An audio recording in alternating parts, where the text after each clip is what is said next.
Welcome to the Born Unbreakable podcast. I'm your host, Coach Des, mindset motivator and lifestyle entrepreneur.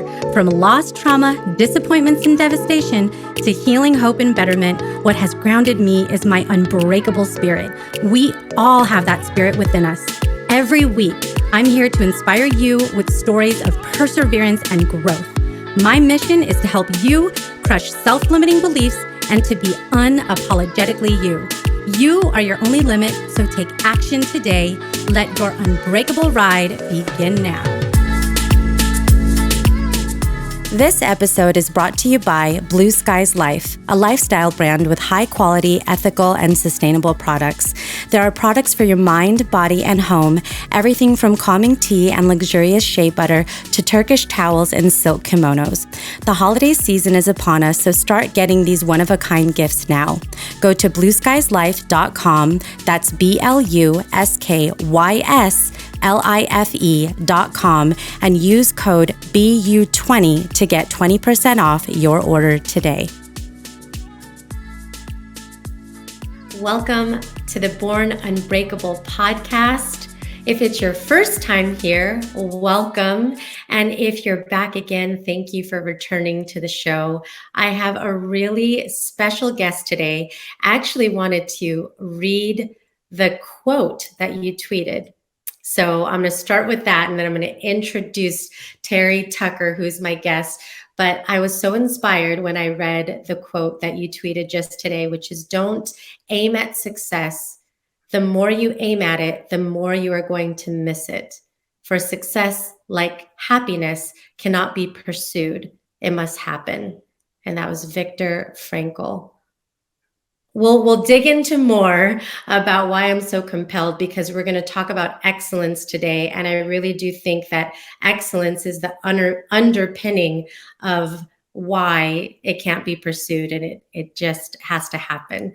But Terry, you arguably are probably the most dynamic guest that I've had on the show. So Terry has been many things in his life: an NCAA Division I college basketball player, a Citadel cadet, a marketing executive, a hospital administrator, an undercover narcotics investigator, a SWAT team hostage negotiator.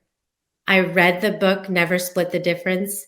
I have so much respect for what you did during that time. A high school basketball coach. And today he is so much. Business owner, motivational speaker, an author. We're going to talk about his book today. He is also a cancer warrior.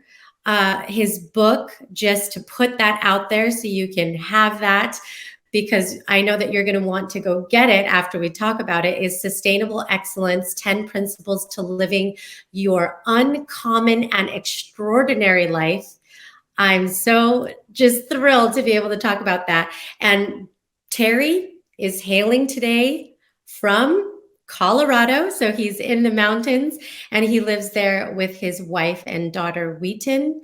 And I'm just thrilled to have you here. We're also going to talk about your website, Motivational Check, where you help others to find and lead their uncommon, extraordinary lives. So clearly I can go on and on, but just thank you so much for coming on the show. Well, thanks for having me, Des. I'm really looking forward to talking to you. This is just awesome. So, I was really thinking, where do I want to start? Because there's so many places I can start. And one of the things that compelled me the most is learning about your story being diagnosed with cancer. So 2012, so that was quite a few years ago now. We're in 2021, well, the end of 2021, and you've still been on this journey with cancer. So I want to ask you, what has the journey been like, and what has it taught you? So there's an old quote from Winston Churchill, who was the Prime Minister of Great Britain during World War II. And it's a pretty simple quote, but I always love it. It's, when you're going through hell, keep going. It's pretty much been going through hell. I mean, in 2012, I was a a girls' high school basketball coach in Texas, and I had a callus break open on the bottom of my foot. And initially, I didn't give it a lot of thought. I mean, I was a coach. I'm on my feet a lot. So I thought, no big deal. But after a couple of weeks, when it didn't heal, I went to see a podiatrist, a foot doctor friend of mine. And he took an x-ray and he said, Terry, I think you have a little cyst in there and I can cut it out. And he did. And he showed it to me. It was a little gelatin sac with some white fat in it. I mean, no blood, no dark spots, nothing that gave either one of us any concern. But he sent it off to pathology to be looked at. And then 2 weeks later, I get a call from him. And as I said, he was a friend of mine. And the more difficulty he was having explaining what was going on, the more frightened I was becoming, until finally he just laid it out. He said, Terry, I've been a doctor for 25 years. I have never seen this form of cancer. You have a rare form of melanoma, which most of us think as we're out in the sun too much and a skin disease because of excess exposure to the sun. But there's a rarer form, which I have, which appears on the palm of your hands or the bottom of your feet. And just for educational purposes, there's an even rarer form that appears in our mucous membrane, so in your nose or your mouth, but it's still melanoma. He said, I recommend you go to MD Anderson in Houston and be treated for that. And I did. I had the tumor excised on the bottom of my foot. I had all the lymph nodes in my groin removed. And then when I healed, my oncologist put me on a drug called interferon.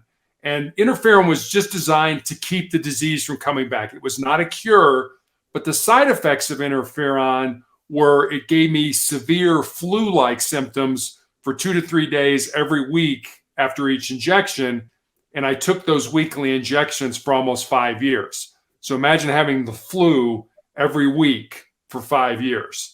And that was, again, not a cure. That was just to keep the disease from coming back.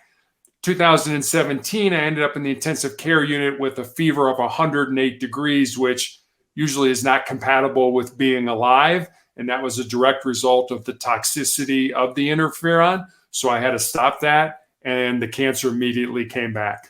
2018, I had my left foot amputated. 2019, the disease moved up my leg into my shin. I had 2 more surgeries. And then finally last year, I had an undiagnosed tumor in my ankle area that grew large enough that it fractured my tibia, my shin bone. And my only recourse during the pandemic was to have my left leg amputated above the knee. And I also found out I had tumors in my lungs, which I'm being treated for now. So on that uplifting story, what great questions do you have next? Yeah, well, you are in the best spirits. And so it begs the question, how do you stay in the spirits when there is a constant push towards you of a new challenge? And it's your health. It's your livelihood, right? So people who are listening today can walk outside and walk into the grocery store and we're wearing a mask and there's that whole thing. But there's things that you've enjoyed and they're different now. How do you sustain, which we'll get into excellence in a minute, but even just attitude as these things get thrown at you? So we're all going to experience pain in our lives. And it doesn't have to be cancer pain like mine or even an illness of any kind. It could be as simple as you flunk a test at school, or excuse me, you break up with your boyfriend or your girlfriend, or you don't get the promotion at work that you think you deserve. Pain is inevitable. Mm-hmm. Suffering is optional. Suffering is what you do with that pain. Do you take it and use it to make you a stronger and tougher and more determined individual?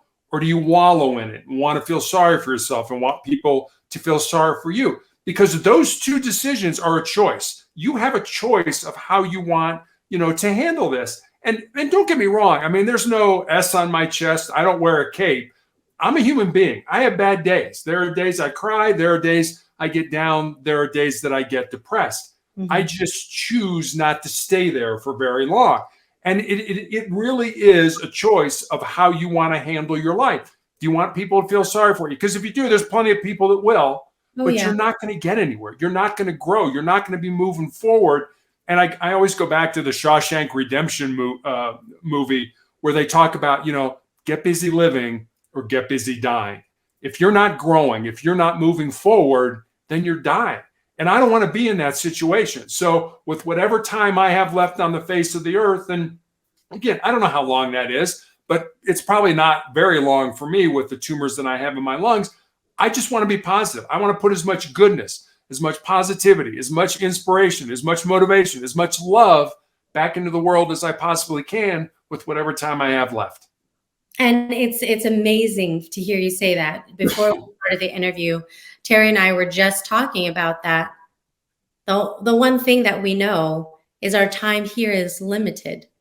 And like you said, we have a choice of how we're going to use that time and what we're going to give of our energy to the world. And we could give it negatively or we can choose to give it positively, but it is a choice. And so that definitely leads me to what inspired you to write your book, which, by the way, if anybody's listening and you have a chance, because I'll put it in the show notes, if you go to Terry's Facebook, you could see him unbox the book, which I thought was so cool because it is such a special moment when you do something of that magnitude to actually have the tangible thing there. It's kind of surreal, I think, at first. But tell us about that journey of getting to actually before you got to physically hold that book. What was the inspiration for getting there? So the book was really born out of two conversations I had. One was with a former player that I had coached in high school who had moved to the Colorado area where my wife and I live. And we had dinner with her and her fiance. And I remember saying to her, I'm excited that you're living close and I can watch you find and live your purpose. She got real quiet for a while. Then she kind of looked at me and she's like, well, Coach, what do you think my purpose is? I said, I have no idea what your purpose is, but that's what your life should be about. Finding the reason you were put on the face of this earth and living that reason. So that was one conversation. And then the second one was with a young man in college who reached out to me and said, what do you think are the things I should learn to not just be successful in my job or in business, but in life overall? And I didn't want to give him the, get up early, work hard, help others. Not that those are not important. They are. They're very important and they shouldn't be ignored. But I wanted to see if I could maybe go a little bit deeper with him, so to speak. So I thought about it for a while. I wrote some notes in that. And eventually I came up with these 10 thoughts, these 10 ideas, these 10 principles, and I sent them to him. And then I kind of stepped back and I was like, I've got a life story that fits underneath this principle, or I know somebody whose life emulates that principle. So literally, I had my leg amputated in April of 2020, and I started chemotherapy for the tumors in my lungs in June of 2020. And during that 3-month period that I was healing from the amputation, I sat down at the computer every day and I started to build stories, and they're real life stories. They're not, just something that's made up. They're real life examples of how these principles, are important in people's lives or manifest themselves in people's lives. And then I have this book, and I was like, well, I've never published a book before. What do I do? And so I'm like, well, I got to sell books. I got to sell books. And I had a best-selling business author over in the United Kingdom who I'd connected with, who kind of pulled me aside and he said, Terry, you're missing the point. Your job is not to sell books. Your job is to help people. If you help people, the books will sell themselves. And I was so glad he did that, because I didn't write the book to make money or to get famous or even to get more speaking engagements. I wrote it to try to make a difference in people's lives. And I knew I was kind of on the right track when I had an 87-year-old man who bought the book, read it, and then contacted me out of the blue. And he said, if I would have had those principles when I was younger, I would have had a much better life. So that's pretty much kind of the journey of sustainable excellence. Wow, that's incredible. And that's, what, I say this all the time, and your story just reminded me of why I say this all the time. One person at a time. Yeah. One person at a time. It takes one person reading the book, being touched by it, being influenced by it, and it's a domino effect. at some point. And people get it at the time that they need it. And that's what's so magnificent. And just hearing you talk about it, here you are healing, and you decide to use your time to share this knowledge. There's so many things you could have done with that time. And the fact that you poured your heart and your energy into doing that is amazing. And I mean, I certainly could have sat on the couch and watched Netflix and, ate ice cream all day and gotten bigger and stuff like that. But there's a lot of good series. So, yeah.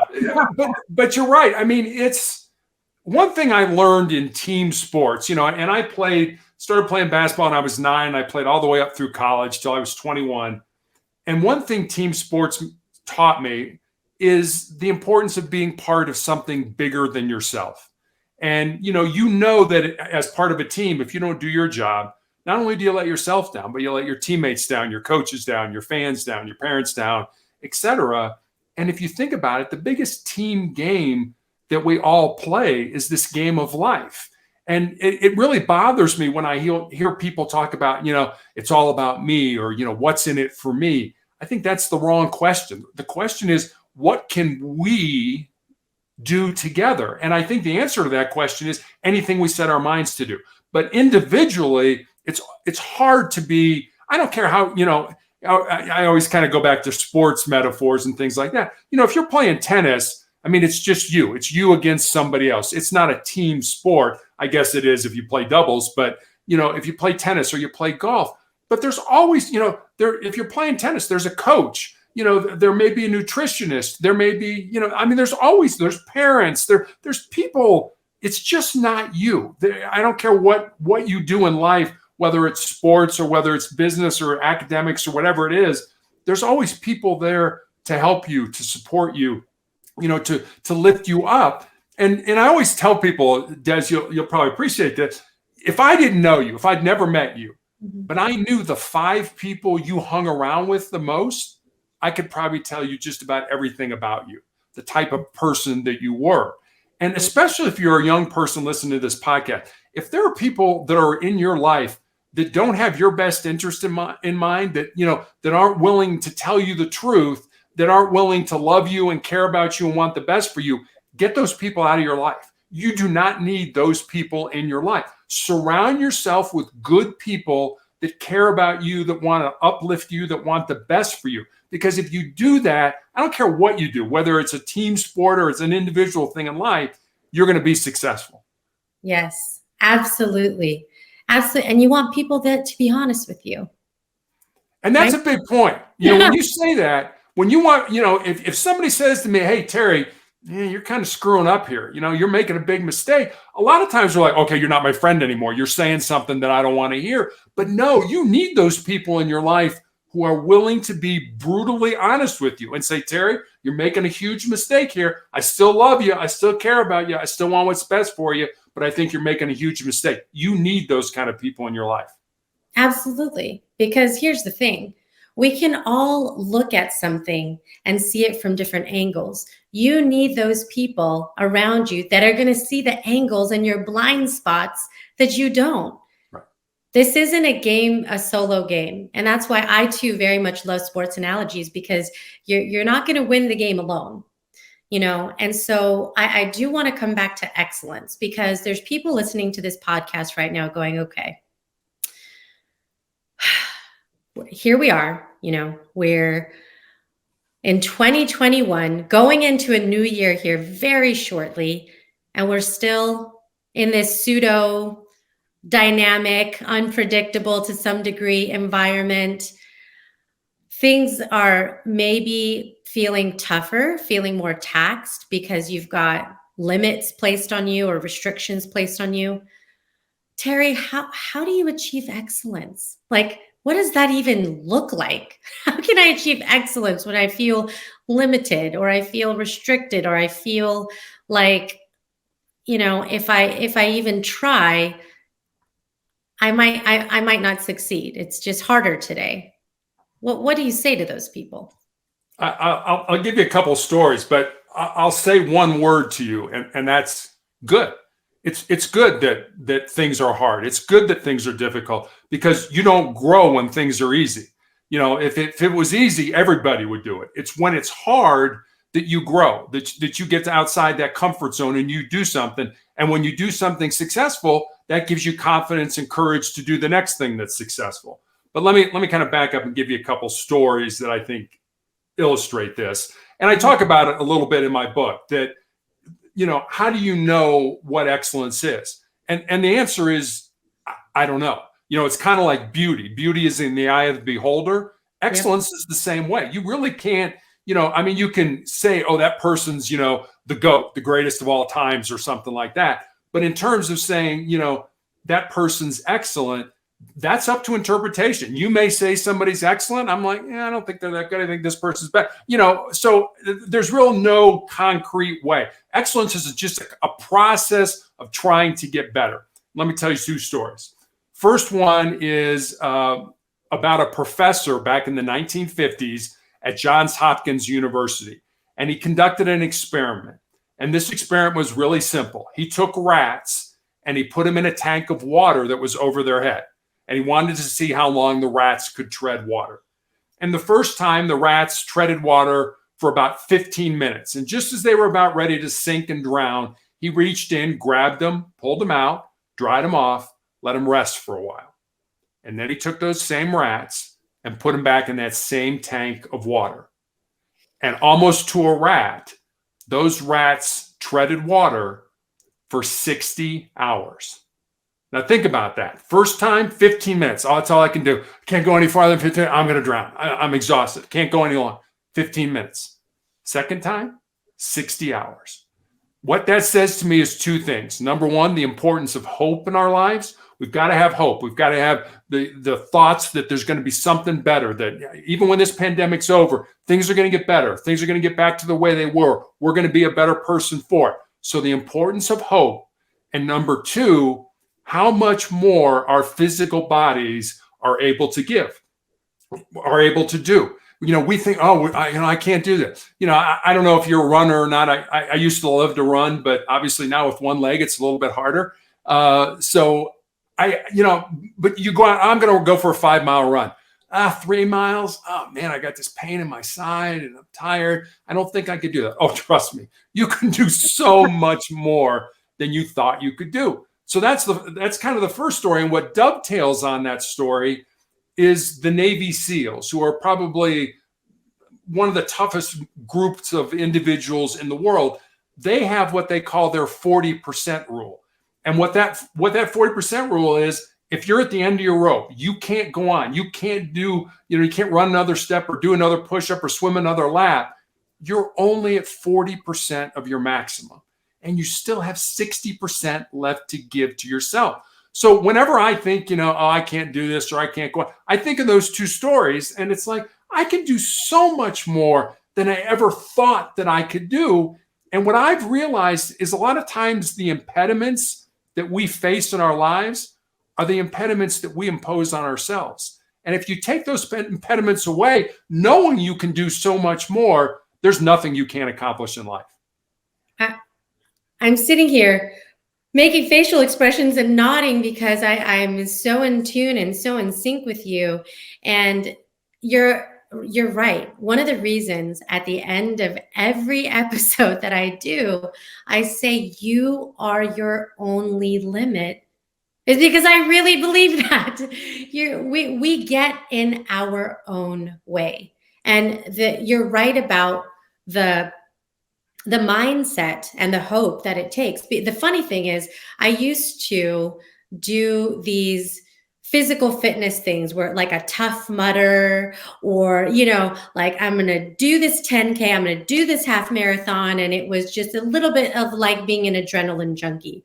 When I would train for these things, I would be like, yeah, that's good enough for today. But somehow when it was game time, your mind and and it could be a combination of different things, but it won't let you quit. It at least didn't let me. I mean, I wouldn't call myself an expert runner, but even in the limited time that I did those things, even when you're past that halfway point, and you're thinking, gosh, what, and you're doing visioning exercises as you're in that process, saying, I am going to see that finish line. And come hell or high water, I'm going to pass it. I will crawl past it if I need to, but I'm going to finish this. And it's the way you talk to yourself. It's the way you think. It's the others that are around you motivating you, that in practice, when you're alone, they weren't there. And all of a sudden you've got that element. But our minds are these incredible things that can take us to heights that I think we don't even believe sometimes. Yeah, there's a former basketball coach at Indiana named Bobby Knight, and he used to say that mental is to physical as 4 is to 1. And I always think back on college, and I knew guys that would go out and party the night before a big test, and then they'd come in to the test and they would be like, "Oh, I stayed out too late last night. I'm partying. I'm going to flunk this test." Why would you say that to yourself? I mean, I've had so many people through my cancer journey that have come up to me and said, Terry, I could never do what you've done. And my response to them, and it's kind of a flippant response, and I'm not necessarily proud of it, but it's like, yeah, you're right. You couldn't, because you've already decided that you can't do this. Why would you go into anything? Even if you were out partying all night, why wouldn't you at least go into that exam and be like, and I pretty much paid attention when I was in class, and, I'm going to do great on this exam. I mean, if you tell yourself you're going to do bad, it's a self-fulfilling prophecy. You are going to do bad on this test. But if you tell yourself, I'm going to do great, I paid attention, I know this stuff, you have a much better chance of being successful than these people that are always negative. If you can see something in your mind's eye, then you can do it. If you can't see it, there's no way you're going to do it, because your mind, again, mental is to physical as 4 is to 1. Oh, that is brilliant. It's brilliant. One of the other things that I love that I read was the 4 truths that guide your decisions. So I'm going to read them. And there's one that really struck me, so I'd love to talk about it. So these are the 4 truths. Number 1, control your mind or it will control you. We've kind of been talking about that. Number 2, embrace the pain and discomfort we all experience in life and use it to make you a stronger and more determined individual. Number 3, what you leave behind is what you weave in the hearts of other people. And number 4, as long as you don't quit, you can never be defeated. It's amazing. What do you tell people who want to quit? Don't. I mean, life makes it incredibly easy for us to quit, for us to give up. I mean, the least little obstacle in our path, and we're like, oh, no, can't do that. I always think back, most people have seen the movie Rocky, the original movie. And I always think back to the scene where Rocky, gets up at 4 o'clock in the morning and cracks those 5 raw eggs into a glass, and drinks them down. And I love that scene for a reason, because first of all, how many people are going to get up at 4 in the morning to chase their dreams? And, after he turns off the alarm, he turns on the radio. And if you're listening in the background, it's going to be below freezing that day.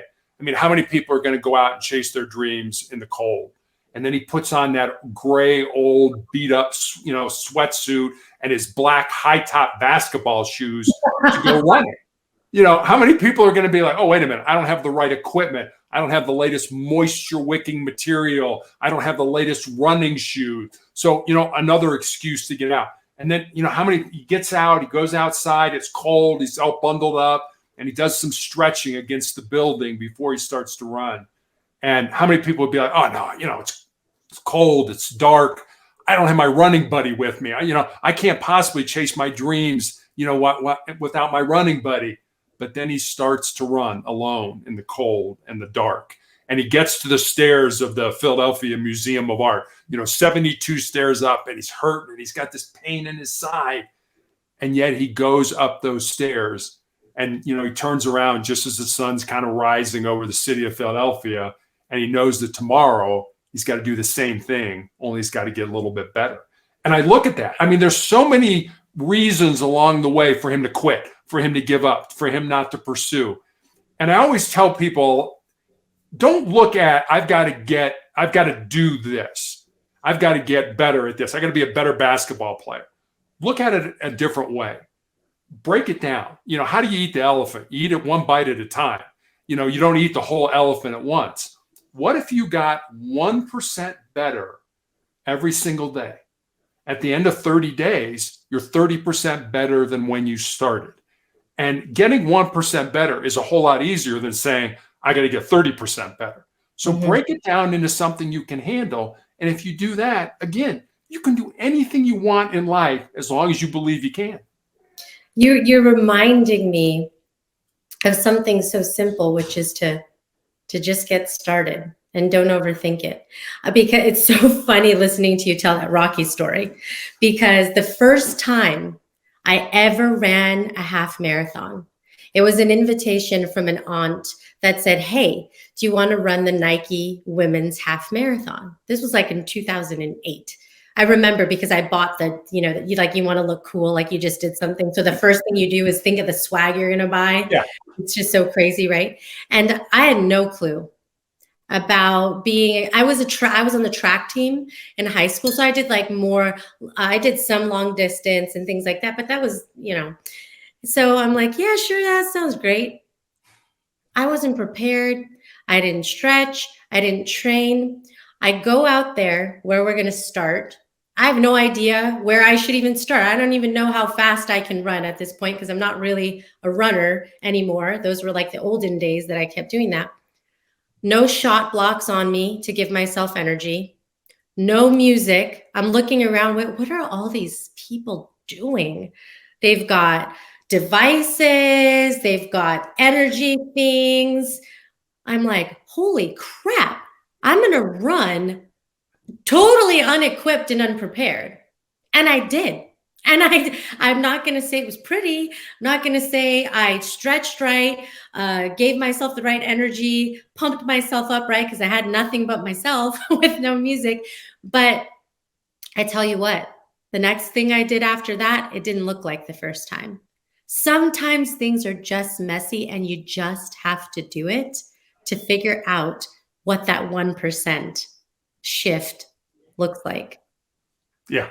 It's like that simple, and I think that one of the challenges that I see often, and you probably do too, as you're speaking with different people, is this concept of being perfect or having everything before it's, and I always appreciate listening to parents, because parents, even the most prepared ones will read all the books, talk to all the best parents that they know, yet the baby comes and there's a ton of things that they don't know that they just figure out as it's happening. And I think that's just life.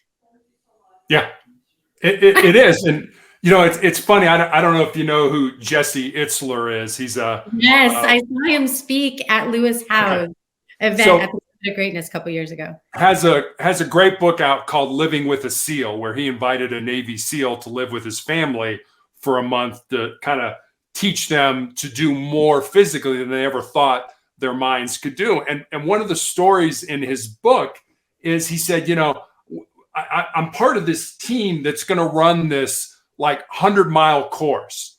And he said, we have all the latest gear and all the latest goodies and, all the latest food to eat and all this kind of stuff. And he said, and I look over and there's this one guy and he's sitting by himself and he's got a box of crackers and a gallon of water.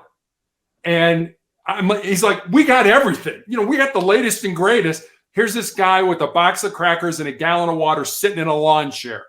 And that guy was David Goggins, who was a former Navy SEAL, who eventually is the person who went to live with Itzler. And I love that story because, it kind of goes back to the Rocky story. You can have all the latest and greatest, or just like yourself, all these people have all this stuff. You didn't have all that stuff, and you still managed to go out there and get it done. So don't think because you don't need all that stuff.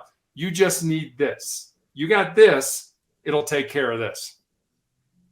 The very first time I listened to David Goggins and Can't Hurt Me, that his book, Yeah. I listened to it and I like re-listened to parts of it. And it inspired me because his limitlessness from a physical perspective was incredible. These ultra marathons, 150, I just the pull-ups and the buds training and all of these things that when you think about it, the first thing you're thinking is impossible. But I love how when he talked about all of these seemingly impossible things that he's done physically, that it all came back around to mental. Yeah.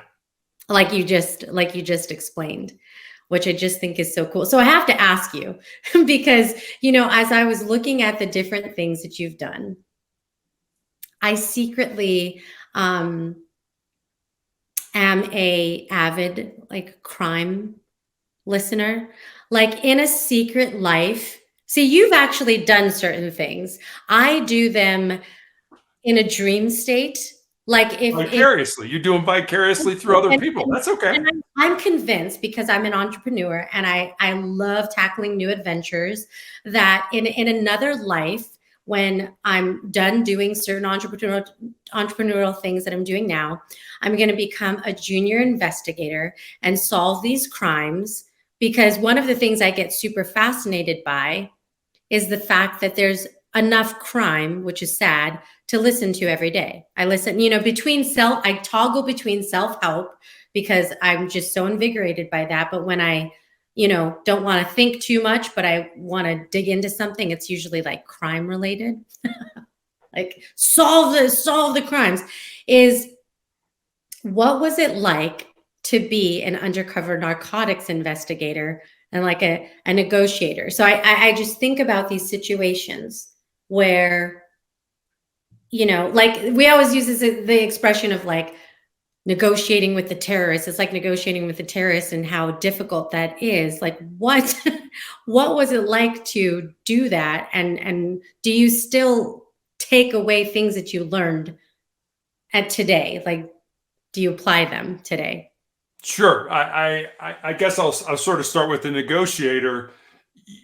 As a policeman, 99.9% of what you do is face to face with another human being. Whether you're giving them a ticket that you pulled them over, or you're responding on a radio run that you received, for a fight or something like that. It's always face to face with somebody, and so you look at visual clues. If you're talking to somebody and they're kind of like, looking around, maybe they're going to run on you and try to get away. If they're sitting there and they're kind of balling up their fists, maybe they want to fight you. And you can do something about it. You can see that and you're like, okay, I can sit them down. I can handcuff them. I can put them in the car. I can do whatever is appropriate for the reason that I'm there. But as negotiators, the person wasn't with us. A lot of times they were blocks away and we were negotiating on a phone, or we were negotiating through a locked door. They had a hostage or something like that.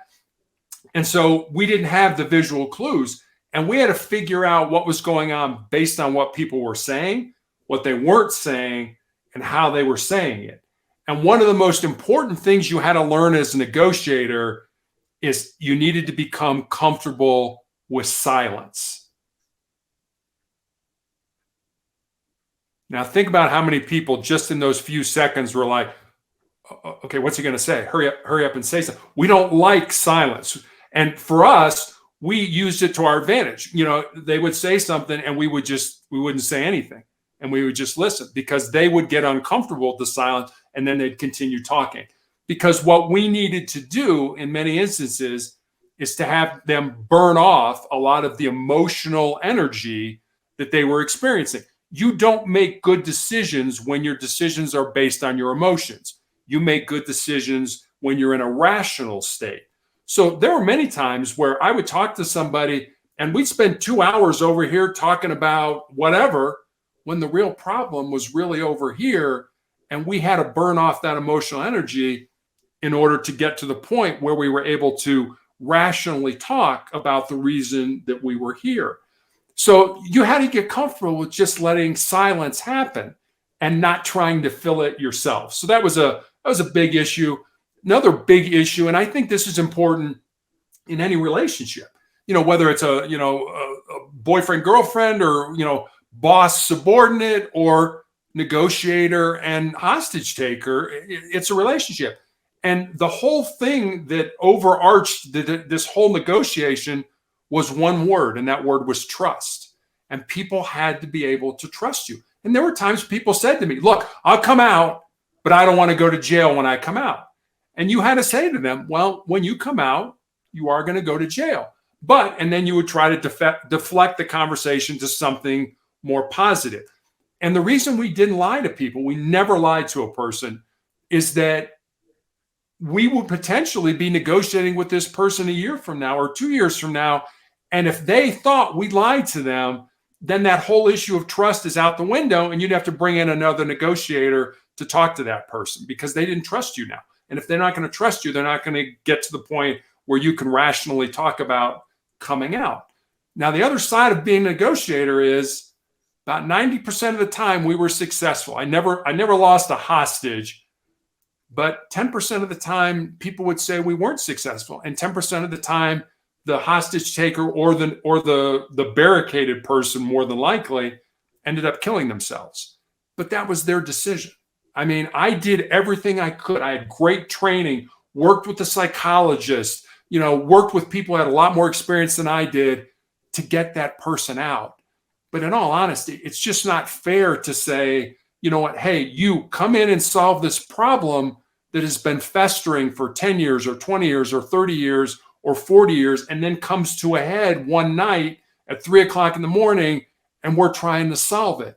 Again, goes back to what we talked about earlier, choices. It's your choice whether to come out. It's your choice whether to kill yourself. And I always felt bad when the person did take their life, because there was somebody somewhere that loved them, that cared about them, that wanted them to get out of this situation. Even if it was to go to jail, they were still alive. But, again, it was their choice whether to do that. And I don't mean to sound cruel, but I never lost any sleep when a person decided they were going to end their life, because, again, it was their choice to do that. Mm-hmm. Yeah.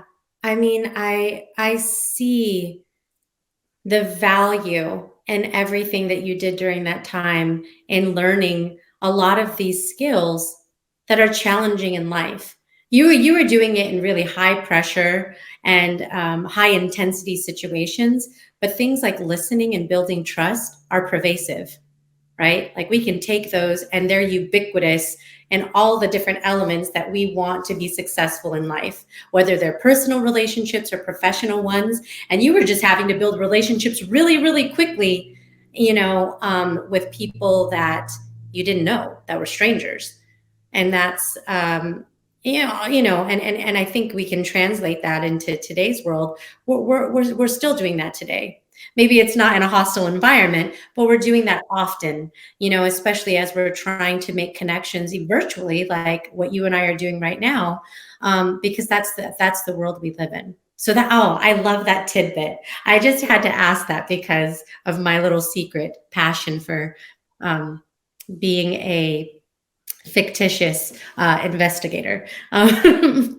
But I want to be able to dig into questions for my audience to get to know you a little bit better. So my first question for you is, what are 3 words that best describe you? Resilient,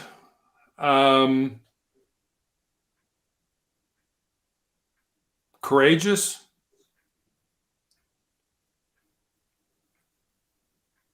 and I'm going to say lovable.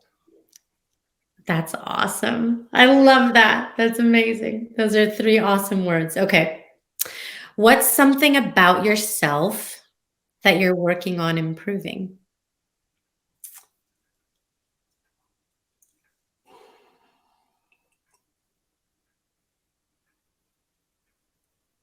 My patience with people who, I told you before, I've had people approach me and say, I could never do what you did.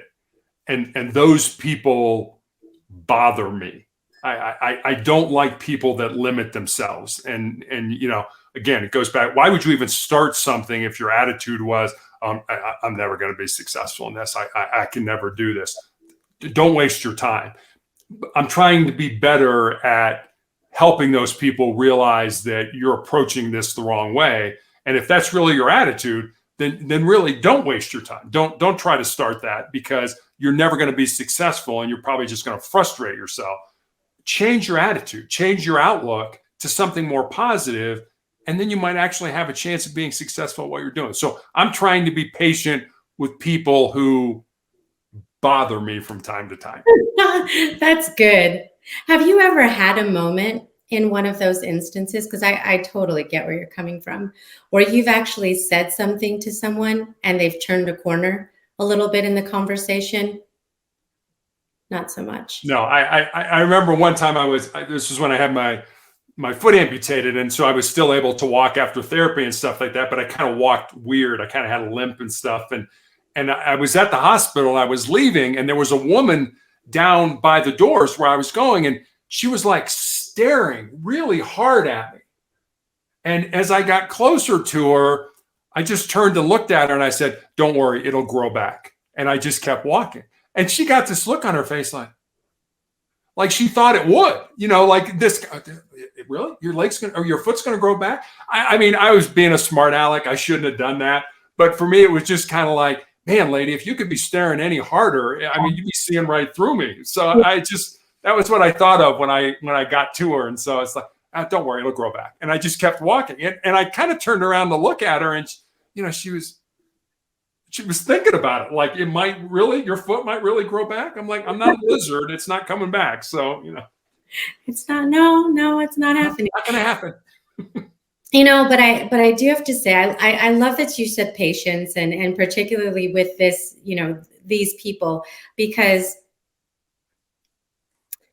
it's easier to just not work on yourself because it doesn't take any effort. You just wake up, do the same thing you did yesterday, and don't put any energy into thinking differently. It takes work to change your mindset, to think differently, and actually pursue your dreams. And so I appreciate that honesty, because it takes people like you to fight the good fight, to have more converts, if you will, to those who actually believe in themselves enough to do something about it. Yeah, I mean, we all should do at least one thing every day that scares us, or that we might be embarrassed, by the outcome, or something that's difficult, something that's outside our comfort zone, because all that does is just give us more ammo. Even if it's something small, it's like, oh, I don't like, walking by that house because that dog barks at me all the time. I'm nervous. Go walk by the house. I mean, if it's something ridiculous, because when the big things come, you'll have so much more energy. You'll have so much more ammunition to say, I did well with that. I did well with that. I did well with that. And hey, I can handle this. This is not a problem. So do something every day that you find difficult. And I promise you'll have a much better life if you do that. That's great advice. Okay. My next question is, what's a self-limiting belief that you've had to overcome?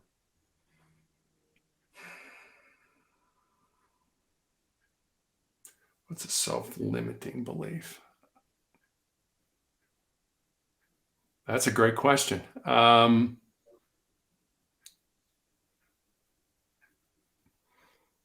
So when I guess I kind of sort of have to answer that with a story. So when I was 15 years old, I had my first knee surgery. And then about 6 months later, I had a second knee surgery. And after that second knee surgery, they took out 25 pieces of my bone that had chipped off. And I was in a cast from my hip to my ankle for the entire summer. And the doctor told me I wouldn't play basketball anymore. So I was 15 years old. The only thing I was really good at was basketball. I mean, I was a good student. I wasn't a great student, but basketball was it for me. So I had to take that self-limiting, well, the doctor said I can't play anymore. Like, no, I'm not willing to give this up yet. I've got to try to. And back then there was no, here, go to physical therapy.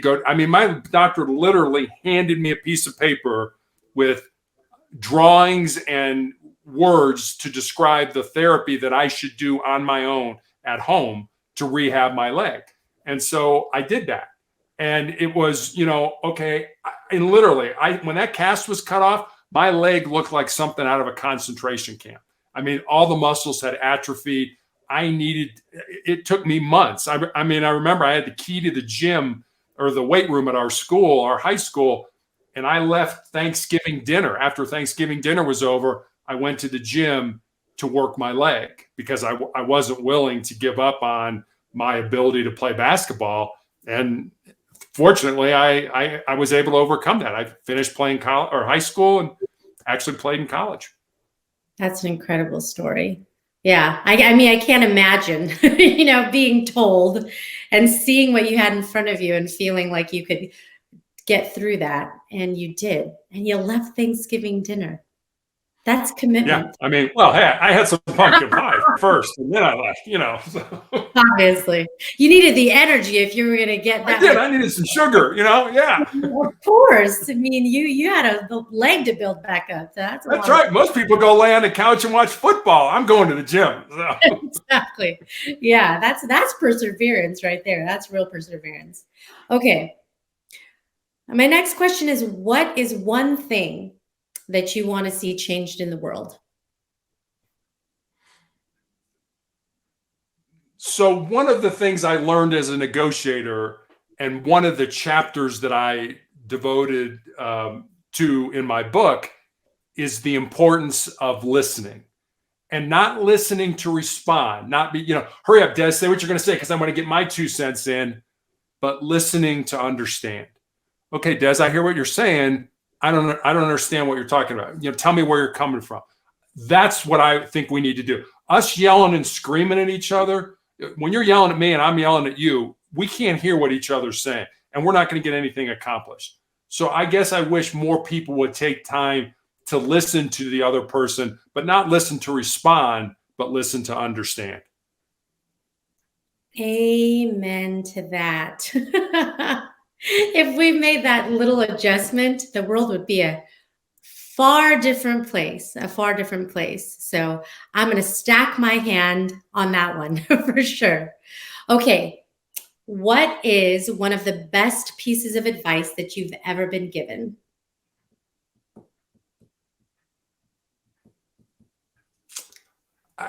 Part of it goes back to the chapter in the book that I talked about, is that listen more than you talk. And I'm the first one to tell you, I can talk. You've probably figured that out in this podcast. I can certainly talk, but I'm also a very good listener. And I listen to understand. I listen to the nuances of how people say things or what they say. And I'm pretty good at picking up on that. And I think a lot of that is the training I had as a negotiator, of trying to, I know what you're trying to tell me, but that's not what you're saying. You're saying this. And so you have to call people out on that. It's like, so are you, especially, I was asked the other day on a podcast about suicide, what would I tell young people? And what I would tell them is, if you think one of your friends is going to commit suicide, ask them, because that was one thing we had to learn as negotiators, saying to somebody who you're negotiating with, hey, are you thinking of killing yourself? Are you thinking of harming yourself? If the answer is no, they're going to fire back on you. It's like, no, you idiot. I mean, and that's happened to me. People have said, no, you idiot. I'm not thinking about killing myself. Okay. I went down a rabbit hole. Now I got to come back out of that rabbit hole and go somewhere else. But if you're not going to put that idea into somebody's head if you ask about it. If you really think one of your friends is going to hurt themselves, ask them. Come right out and ask them, because that may be the opening they need, to just let it flow. And, yeah, I am. And I'm thinking about it. And here's why. And you just, and let them talk. And that's, so I guess listen more than you talk would be the answer to your question. Yeah, no, I think it's so important, especially today when it seems that there are many wires being crossed, in a lot of the communications that we see in the world that are happening. And I think Listening, it's fascinating because I've gone through training as well. You know, when you become a professional coach and all of these things, there's a lot you actually have to learn, and you realize that you're not a good listener when you learn what good listening looks like. And part of it, and I love this because you talked about this in some of your stories, is cues. You know, when we're fortunate that we have video today and we can still connect with people virtually and see them. But eye contact, you know, people's demeanor, their posture, their, you know, enthusiasm or lack thereof. I mean, there's so many other cues, and it's like visual listening, you know, observing, that allows you to make interpretations and play back to ask the right questions. I'm observing this. What can you say? You know, so somebody can open up and tell you more. But being an active listener is exerting a few different elements of our senses and our functions to be able to really engage and bring somebody in. And truly, and you've said this, so it's kind of closing the loop, is if you want to build trust with anyone, you've got to learn how to listen. Period. Yeah, you do. And I mean, I can remember I went through a lot of classes on interviewing and interrogation. And, you know, one of the things that we would do, you know, if we had somebody that, you know, we thought was molesting a child, and you ask them this question, well, what do you think should happen to somebody that molests a child? And I mean, for you and I, it'd be like, you know, we should cut off their genitals and throw them in the, you know, that would what a normal person would say. But if you were the person who was molesting, you're going to come back with something like, oh, they should probably get some help. And so, you know, and it's like, that's when you kind of know that, yeah, that's the person. Now you just got to lead them down the road to tell you that they're the person. But it's, you know, just different ways of, you know, how a normal person would react. I mean, if you were raped, what should happen to this rapist? Oh, they should, you know, and they would get real emotional and indignant, and we should throw the book at him and stuff like that, as opposed to the actual rapist will be like, well, maybe they should get some treatment. And again, body language, you know, their heads down, they're not looking at you, they're not talking to you, you know, they're distancing themselves from the actual act that they did. Right? Yeah, it's huge. But that's, you know, that's so paramount, and it's a great piece of advice. And this has just been so incredible. I want to ask you, how can people follow your work? So we talked about the website. Tell us about that. What are the kinds of things that are coming up?